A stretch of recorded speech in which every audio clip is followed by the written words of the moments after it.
Welcome in, everybody, to another edition of the Sick Podcast, Recruits Draftcast. Grant, it's almost time. 4 short days away from round 1 of the 2024 NHL Draft in Vegas at the Sphere. It's crunch time, and things are about to happen here. We're going to talk about some stuff. There's been new developments regarding a certain prospect that was picked last year who people we're pretty high or low on. He is officially, but unofficially coming to North America. And another American commands a trade. So that's becoming a theme, and we're going to talk about it right here, right now. Let's get started. Turn up your volume. Because you're about to listen to the Sick Podcast. Recruits Draftcast. With our first pick in the 2022 NHL Draft, les Canadiens de Montréal sont fiers de repêcher from the Slovakian national team and TPS Turku, Juraj Slafkovsky. The sickest NHL draft and scouting podcast. It's gonna be sick. That's right. Producer Shane here, joined as always by the marvelous Grant McCagg. Grant, how are you doing today? Still in recovery mode from getting the draft guide out. Yeah, I bet. It may not be till after the draft that I get the real sleep that I need to get caught up on. I had 2 reporters this morning at 8 and 9 a.m. calling me, one from the Chicago Tribune and one from the Ottawa Sun, to pick my brain for draft articles. So no rest for the weary yet, but hey, it's all good because it's the draft and it's draft week, and I could barely sleep the few days before the draft anyways. It's like Christmas for me. So. It is. It's fantastic. We've been talking about this since about January. All year long we've been on August. This thing, and it's finally coming to a head here, and it's exciting. And you worked like a dog to provide us with this draft guide, which is just phenomenal. I got a chance to sift through it, and I highly recommend you do so as well if you're watching us right now. And I plan on reading the whole thing start to finish on the plane on my way to Vegas. Okay. So I will be fully informed. But I checked most of it. I checked the rankings. I think people will like it too. So I hope so. There's some surprises in there. There's always people. They're warranted. You know what I mean? Like there's always, what do we call him? Billy Basement, right? Says, oh, I like this guy. Why? Right? Well, you provide your reasonings, and I think that's what makes the draft guide that much better. The insight and the thought process behind your rankings, it all makes sense. So highly recommend you check it out. All right. Before we get started, though, I am going to be in Vegas, and it's all thanks to Betway. So we got to give them a big shout out. Betway is a leading global online betting and gaming brand. Follow your gut instinct. Go with Betway. Go on betway.com or scan the QR code to join the action. Must be 18 or over. Play responsibly. So big thank you to Betway for getting me to Vegas. I'm very excited. I'm leaving tomorrow morning. 6 a.m. flight with the Stanley Cup final tonight at 8 p.m. I will not be sleeping. I'm pumping out those 5-hour energy drinks. Let's go, baby. No rest. All right. And we also have to give a big thank you to our other sponsor, Insta Customs. Insta Customs are proud supporters of Recruits and the Sick Podcast, Recruits Draftcast, the highest rated apparel print shop in Canada at 4.9 Google stars, specializing in direct-to-garment printing and embroidery, located just minutes away from the Bell Center on Rue Stanley in Montreal. Please visit their website at instacustoms.com if you want to look as good as we do. All right. Nick got in touch with me there today. I haven't read the email yet. I've been just going on crazy here. But I think he wants to extend the sponsorship, so might be getting some more stuff made up. I think what we'll have to do is get a bunch of caps and see if we can get, I've had a few people asking about maybe getting some apparel, so I think we'll probably get some recruits hats made up and see if we can't peddle a few. It's good stuff. I can attest to It that. is. All of it's great. Whoever's watching, whatever inquiry you may have, Insta Customs is your one-stop shop there, so they can do it all. All right. Matvei Michkov. Let's start with that. Matvei Michkov, it's been reported, I don't think it's official yet. It's been reported that he is on his way to North America. He plans on playing for the Philadelphia Flyers starting next season. This comes, I don't know, as a shock, maybe a bit of a surprise since he had 2 more years left on his deal at SKA. Now, the big thing here, right, on social media is Habs fans up in arms saying that, we screwed up again and we passed up on the skilled forward just because he was going to stay 3 years. He ended up staying 1. I know you have some thoughts on that, so I'll let you get that off your chest. Well, I'm going to press send there soon on an article that I almost got finished, but I was interrupted by a few things today. But just about the whole, and it's not just Hab fans; it's social media Flyer fans have been trolling, ever since the draft, and but media members from all over America. For some reason, they want to target, like, it's Montreal. You see, Montreal may regret this picking Reinbacher because Michkov is going to sign a contract. Like, that's not scoring a goal. That's not doing anything in the NHL. All it means is coming over earlier. I mean, does that mean that he'll be that much better? We'll see. It's I just don't know why he's being compared. A 5'10" winger is being compared to a 6'3" defenseman. Like, why? Why is it Michkov that Reinbacher that has to be the one that, like, Reinbacher was the top defenseman taken in the draft. Arizona, I'm good authority that they were hell-bent and they were taking Reinbacher at 6. That was, they had the shirt made up. They were ready for it.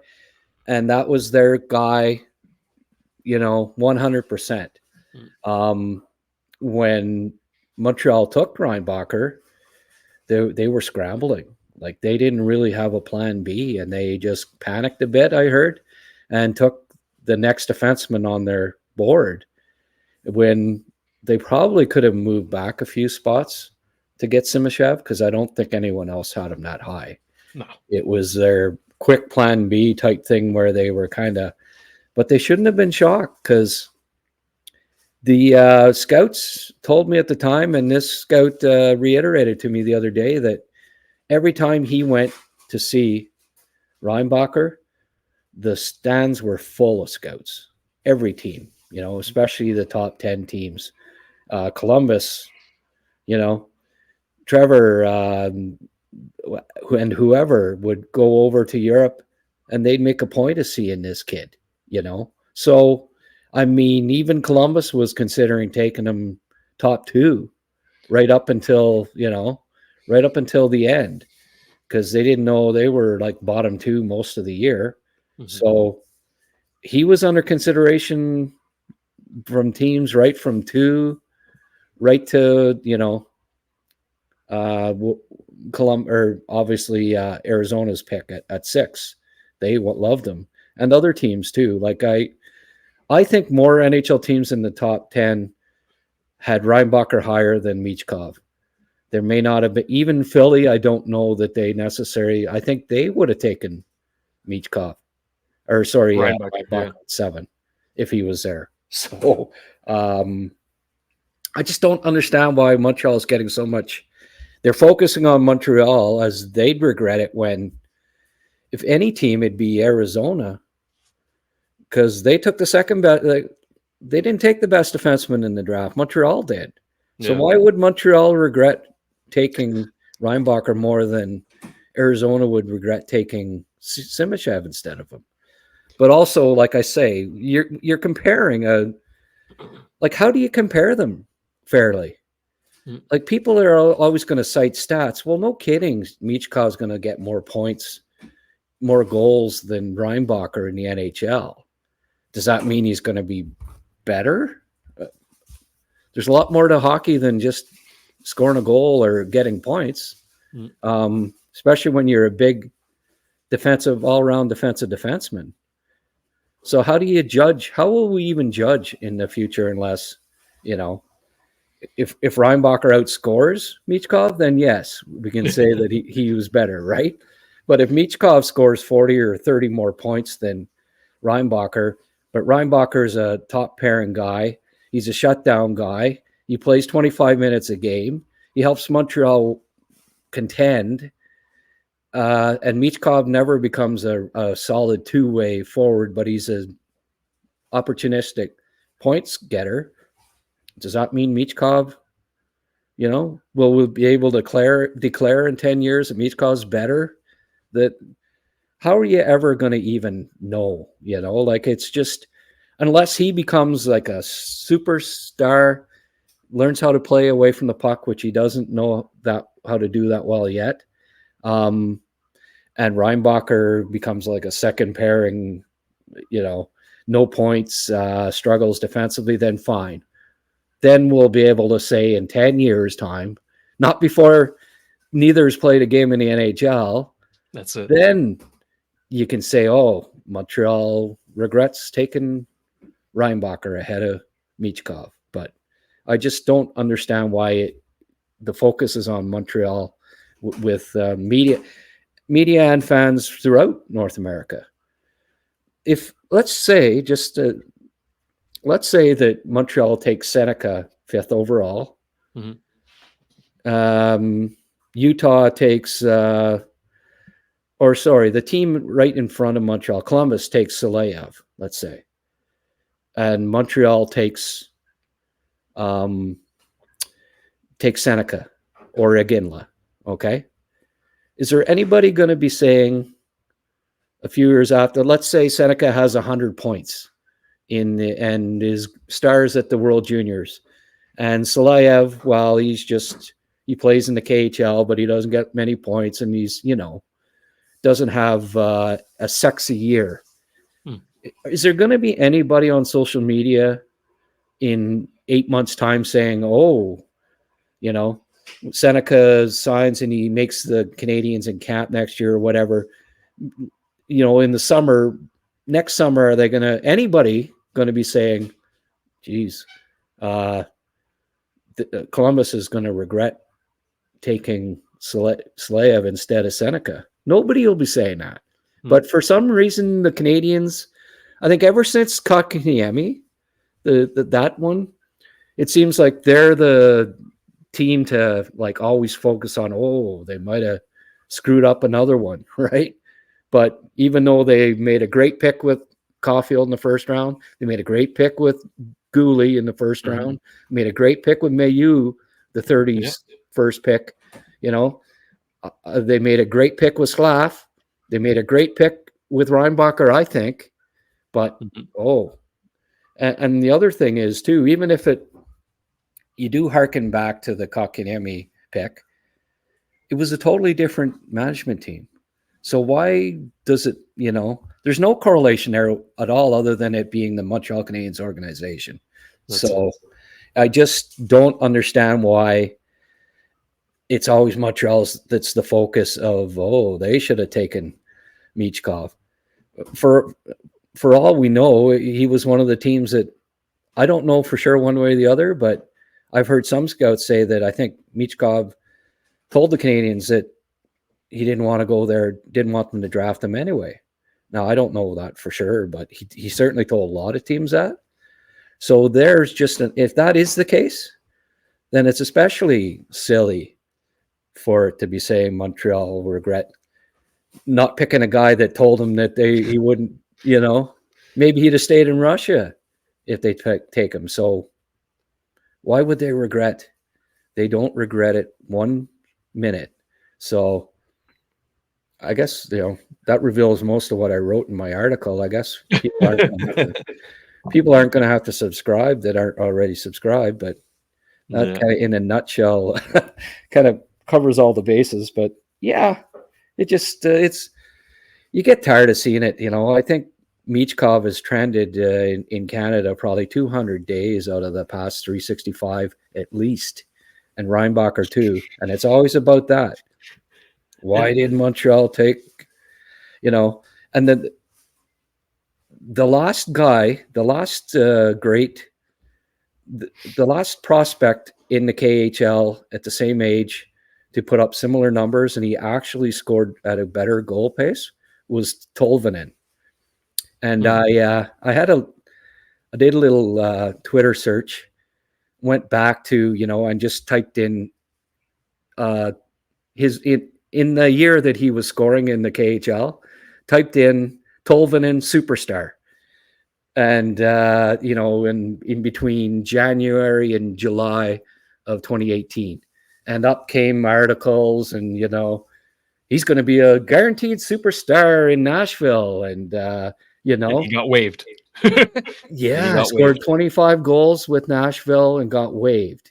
Picked up passed over by 20 NHL teams and went to an expansion team. And that guy was guaranteed to be a star. Well, there's no guarantees that Michkov's going to be a star. There aren't. Like, I don't picture Tortorella loving this kid. Like, there's going to be some work. There's going to be some work to do. There really is. And I mean, he could figure it all out and become a star. He could, but there's no guarantees of that. It's almost as likely that, if Tortorella didn't like Pierre-Luc Dubois, Morgan Frost, well, this is that type of player that doesn't always, away from the puck especially, isn't always consistent. So there won't be a love affair right away with Tortorella, and it could take a little while. So Flyer fans are they've been so hyped up, and it's been so pumped that this kid's just the next one. He's just going to be like, just cool it down a bit, wait and see.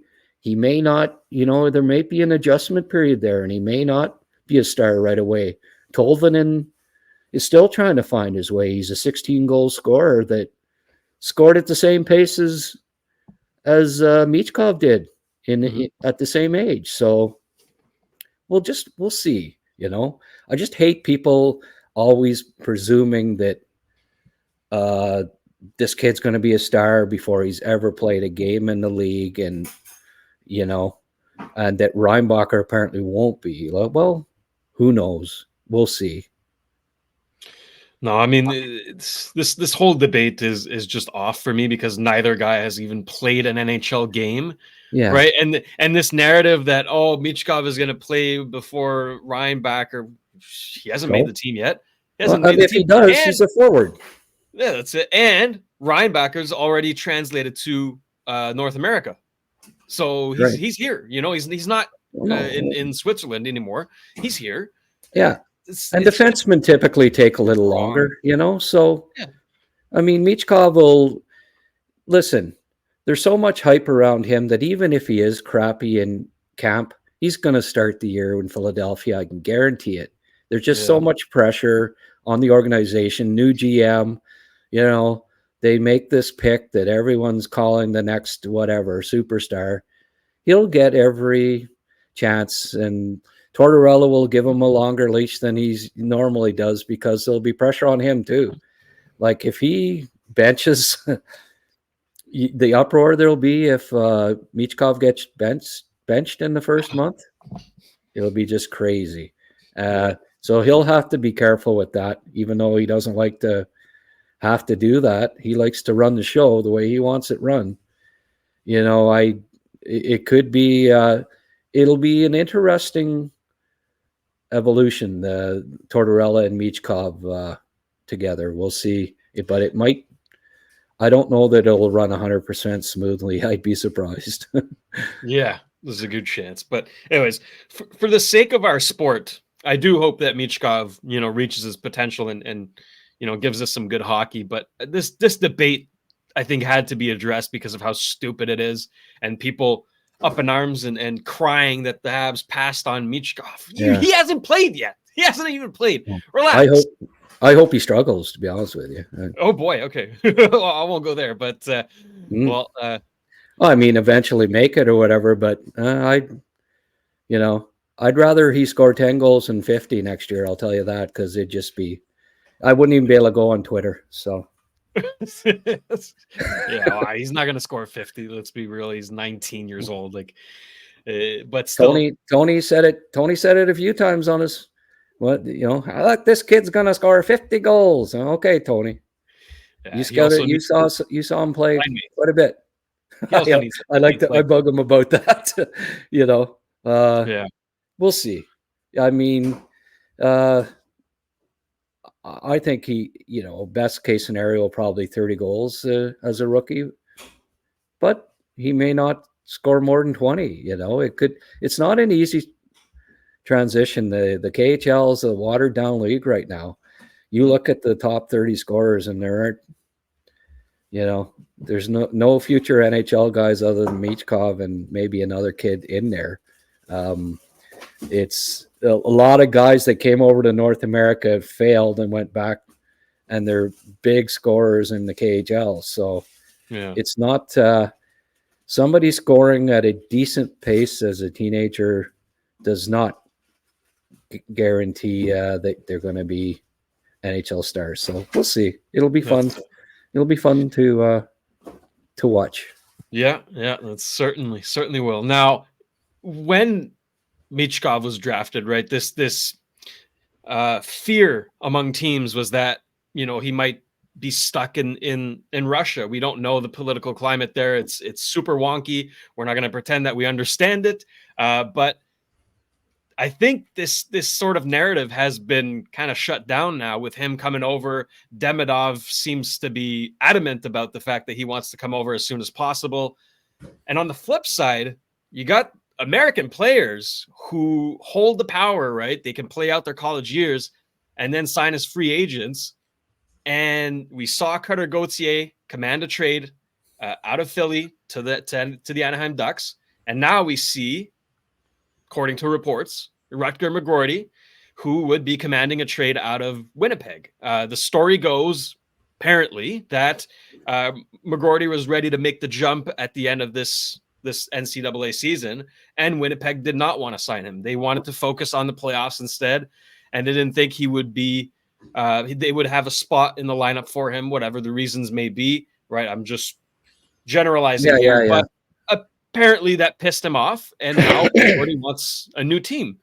So that's two Americans in a short time span, and we saw this again with Adam Fox, right, who drafted by Calgary, then traded to Carolina, and then finally signed in with the Rangers.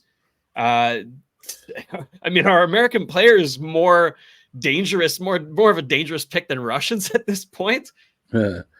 Well, I mean, Fox was 8 years ago or something like that. Yeah, but that's like the big one. So right? 2 out of the last 8 Norris Trophy winner right there. 2 out of the last 8 years isn't that prolific a number, but I think it's just that the fact that it's 2 years in a row makes you think that it happens all the time, right? But it's not that a common a thing. Mm-hmm. But it's one of the dangers, the perils that you have of picking college kid that's heading to college is there's no absolute guarantee that you're going to sign them, right? They always have that option of not signing. I don't know, I'd hate to, like, that would bother me as far as this kid's supposed to be such a character kid, but really is that, it bothers me that if that's the reason, oh, well, they didn't sign me last year and, burn a year of my contract. I'm so good that, I'm going to go somewhere else now. That's a little bothersome if that's really the case. We don't have all the details, right? No, do you really want this kid if he's that high on himself? I mean, I don't know. But that said, there's always more to the story, and I doubt that that's the only part of it's probably, it's Winnipeg. He's an American kid. He'd given the choice. I mean, it's a thing about the NHL draft. You don't have any say over where you're going to be employed. You work hard to get to this point in your life, and you're a good hockey player, and you have no say in where you're going to make your living for 15 years. So it's that's probably part of it too, right? That he'd prefer to go to an American team, or if a Canadian team may be the most storied one in NHL history, perhaps, maybe he wouldn't mind going to the Canadiens. He's got a good buddy there, Hudson, right? Yeah, well, there's an opening there. There's Hudson. Montreal has the assets, right? They've got the extra picks. Winnipeg wouldn't mind having back their first round pick, I don't think. There you go. Who has that? Thank you, Sean Monahan. We love Montreal has it. So, yeah, maybe I asked a scout, do you think that would get it done? He said, maybe that. I think it'd probably take a little more. Yeah. But, geez, if, Winnipeg doesn't hold a lot of leverage here because, they're being held hostage a little bit. So maybe they got to bring the price down a little bit. I know I mentioned that in the tweet, and people say, oh, well, no, he's worth way more than that. Well, he is if you're trying to deal him from a position of strength. But right now, Winnipeg doesn't, they can't dictate what they're getting for this kid, because they could lose him for nothing down the road. So a team can always revisit this a year from now. Say, well, if you aren't going to take what we're offering now, fine. Maybe, we'll wait till next summer when you really have to, and the price will be even lower, right? Because there's that much closer to being able to become a complete free agent. So that's one of the reasons why I expect him to be dealt now. So it gives the team 2 years to sign him as opposed to 1. But he wants to turn pro, and the Canadiens, it'd be a nice fit with the Canadiens if they were looking into it. I agree. I think they got to kick the tires on him. For me, Laine and him would be more attractive than Zegras and Netcash. In part because Netcash, I think in part because the price probably wouldn't be quite as high. Yeah. Right, Sean? Yeah, that's it. The asking, I mean, there's like a betting war right now, it seems, for Necas and Zegras, right? So teams are just like Anaheim and Carolina are laughing. They're seeing these offers kind of pile on top of each other, and it's getting outrageous. I would agree with you to steer clear of that. Not that they're bad players, it's just the price is way overblown. If McGroarty comes at a cheaper price, he's certainly a solid option. So I would definitely, like you said, kick tires on that. And hey, you're watching, let us know whoever your team you're cheering for, if you'd like to see McGroarty on your team and what you'd be willing to give up for him. That's the interesting part. Seemingly, he's going to cost less than we think. So could be fun little game to play. Yeah, for sure. Well, in terms of the drama, that's about it with these prospects. But it's only going to wrap up here in 4 days at the Sphere in Las Vegas. Round 1 goes underway, and first overall, we know who that's going to be. The draft really starts at second, right? And I want to get some hot takes going. I want to hear maybe some opinions that you have that might not be as popular, but given the fact that you have plenty of arguments, I think we should be able to listen. But I'll start it off here with Chicago. I want to talk about Chicago real quick. Number 2 pick. for you and I, it seems we would agree that Demidov should be the guy, right? But they seem to be leaning towards defensemen. Okay, plenty of good defensemen available. Now, the name that keeps coming up is Levshunov, but let me throw another one at you. Why isn't Zeev Buium talked about as a potential option for Chicago second overall, right? I think he has better offensive ceiling than Levshunov, right? He's more he can play left or right D. He's been doing both. He's not small. Like, this guy's a little over 6 feet. He's strong. He did 16 pull-ups, right? He shut down the best offense in the NCAA to win the championship. This kid's a winner and a shutdown D. Like, Boston College was a unit and he shut them down. I don't know why. Maybe, that's why I'm asking you. Maybe I'm missing something here, but why isn't Buium talked about for second? Yeah, well, I like him more than the kid that went second overall 2 years ago in the Slavkovsky draft. So, I don't disagree with you. Yeah. Eh? Better than Nemec. Yes, Simon. Yeah.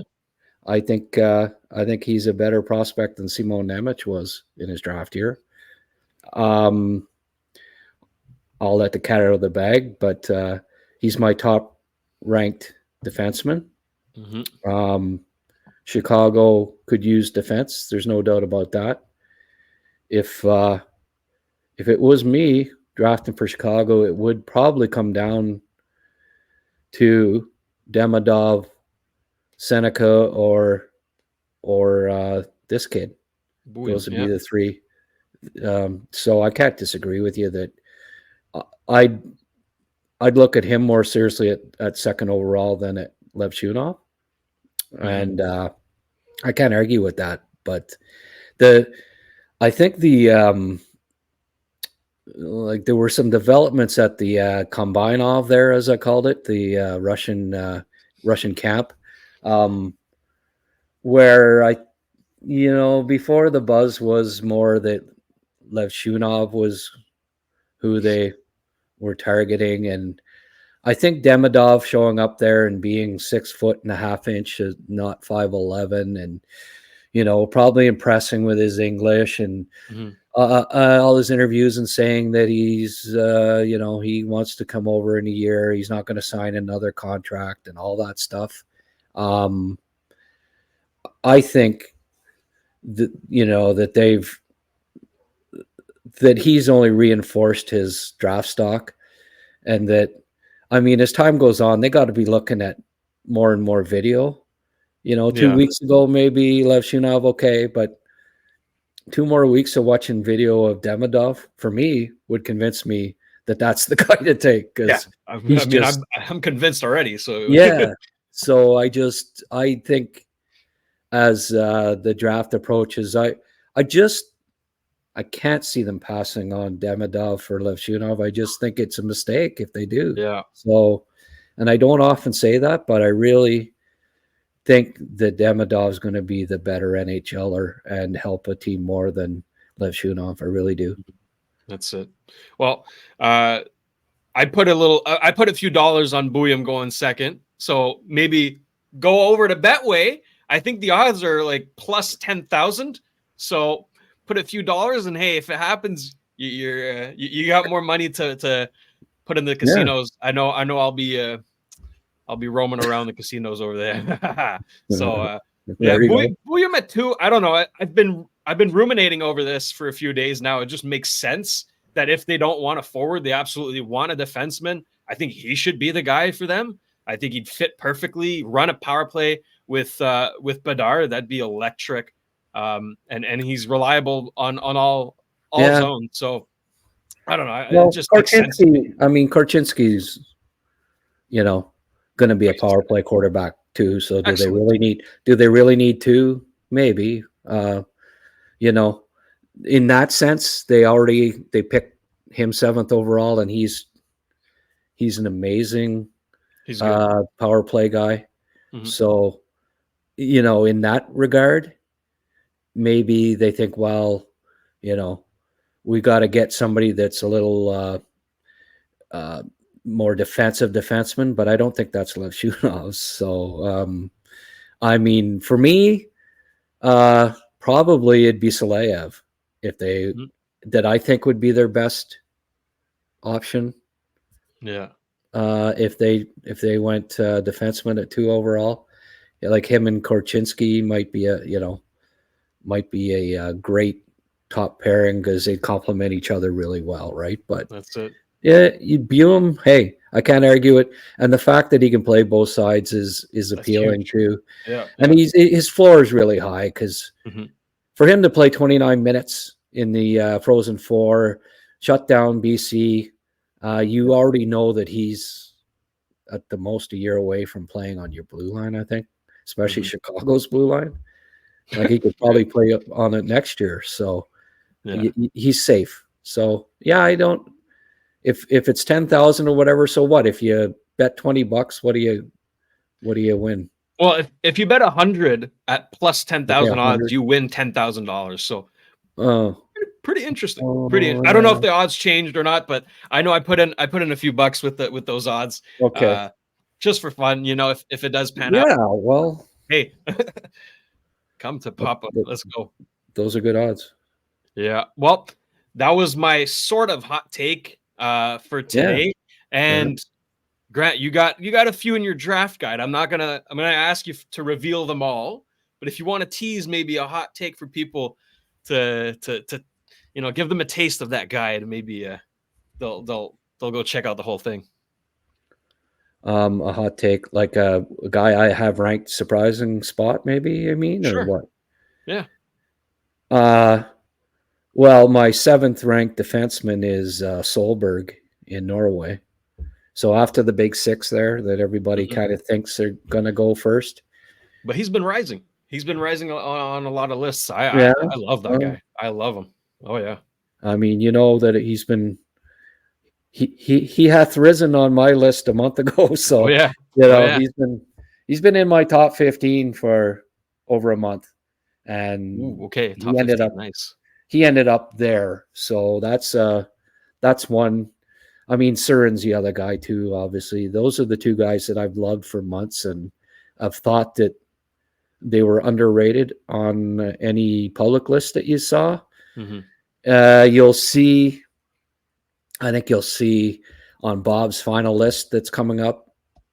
He was going to do it today, but because of Game 7, he's going to release it tomorrow, I guess.